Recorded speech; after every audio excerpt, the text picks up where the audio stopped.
For test 11, we were doing factoring. Remember, you've got your flow chart that will help you keep track of your thoughts as you're working through these problems. Number one, all it's asking for you to do is factor this one monomial. So we start out by just doing a factor tree. So we have 4 times 12, 2 times 2 is the 4, and then 4 times 3. That 4 can be broken to 2 times 2, and we just bring down all the other factors. And then we have 5 m's and 2 n's. And so that's all it's asking for you to do. Let's just break it down. For number 2, you're asked to do the same thing, except this time we want to find the greatest common factor. So 12 would be 2 times 6, and then 6 would be 2 times 3. And then we have 2 m's and 1 n. And then over here we have 4 times 10, 2 times 2, 2 times 5. The 4 and the 10 go away. We also have 5 m's and 2 n's. So once we've broken it down and we've made our factor tree of each one, then we figure out what do they have in common. They each have 2 2's. So the greatest common factor has 2 2's. They each have 2 m's. So we write those in the greatest common factor, and then they each have 1 n. So then the greatest common factor of number 2 would be 4m squared n. Number 3. Again, we're going to do the same thing. We've got to figure out what each one of these breaks down to. So we have -1 times 2 times 3, and then we have 4 x's. Here we have -1 times 30. Remember, if it's a negative number, you first want to bring out that negative number so we don't lose it. And then we'll just keep bringing down those factors that we have that are already prime or that are already as low as they can go. And so the last one, we have 3 x's here.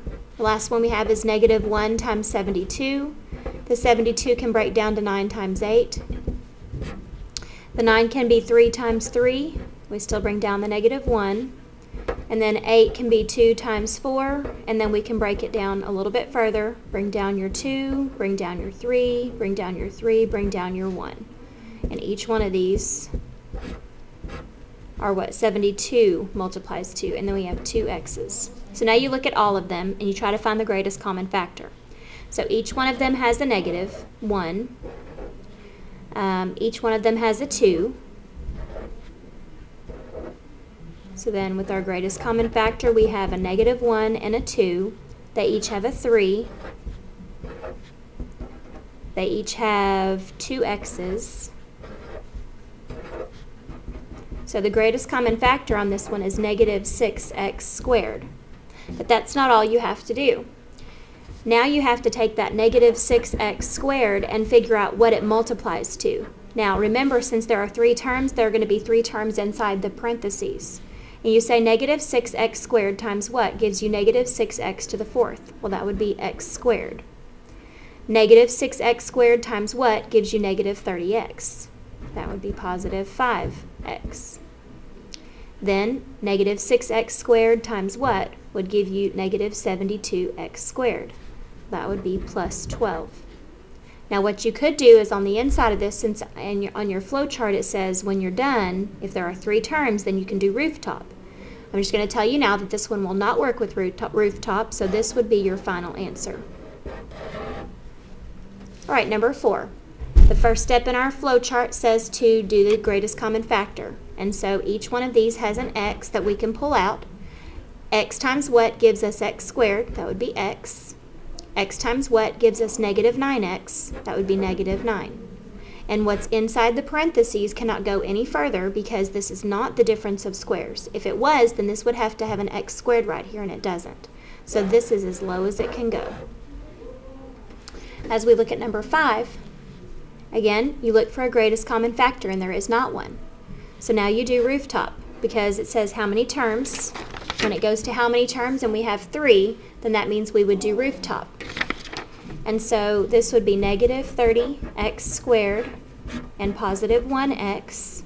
This is 1x times -30x, 2x times -15x, 3x times -10x, and 5x times negative 6x. And if you add them together, here's what you'll come up with. The problem is that we need it to be a positive 1x, and right now we have a negative 1x. So that means that we need to just reverse the signs here. So this would be a negative 5x and 6x. These numbers will go in place of the middle term here. So we have x squared minus 5x plus 6x minus 30. Remember, with rooftop, once you get to the 4 terms, then you break it into 2 parentheses. So the first 2 terms go in the first parentheses, and the last 2 terms go in the last parentheses. Now we do a greatest common factor. So this would be x, and then x times what gives you x squared, that would be an x, and x times what gives you negative 5x would be a negative 5. Then the greatest common factor here would be a 6, so plus 6 here. 6 times what gives you 6x, that would be x. 6 times what gives you negative 30, that would be 5, negative 5. Now because these two terms, these two factors, the parentheses are exactly the same, you know you've done the right thing. Now you move on to the answer. So x plus 6 and x minus 5 would be your answer, because the greatest common factors get to be a factor, and then the ones that are exactly the same get to be a factor. Number 6, the first thing you want to do is find out if they have a greatest common factor, and they do. The greatest common factor for each one of these would be a 4. So you do 4 times 4r squared, 4 times negative 4r, and 4 times negative 3 would give you the polynomial that you see there. Then you go to your next step on the flow chart. That means that you want to go to how many terms. We have 3 terms, so that means we want to do rooftop. So this would be negative 12r squared and negative 4r. And so now we start multiplying 1r times negative 12r, 2r times negative 6r, and 3r times negative 4r. And we add them. And the ones that will work would be 2r and negative 6r. So we're going to bring that 4 straight to the answer, and then we won't have to worry about it anymore. So we have 4r squared plus 3r plus 2r minus 6r minus 3. Now we break them into 2 sets of parentheses. And here we have 4r squared and 2r. The greatest common factor would be 2r.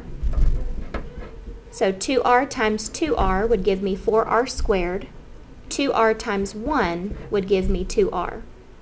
Now right here, since we have a negative 6r, we're going to start out with a negative, and they both could be divided by a 3. So negative 3 times 2r would give us negative 6r, and negative 3 times positive 1 would give us negative 3. Now remember, once the parentheses are exactly the same, then you can write your answer. So we already had the 4 from the greatest common factor. Now we're going to put the 2r and the minus 3 in there. And then the ones that's exact same, we're going to go ahead and write that down in our answer as well.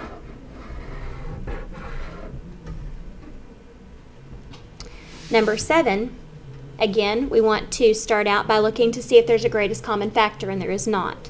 So then that means that we check to see how many terms, and there are 3 terms, so that means we're going to do rooftop.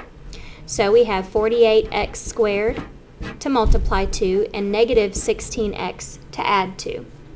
And so we would start by doing all of our factors that multiply to 48x squared. And there are quite a few of them. So you just have to remember, you want to do this very organized. Start out with 1, then 2, then 3, then 4 until you get all of them. And that way you won't miss any. When you add them, here's what you get.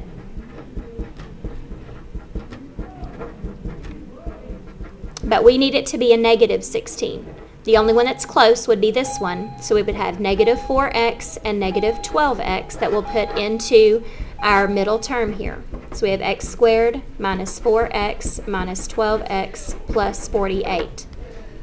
Now we'll group these.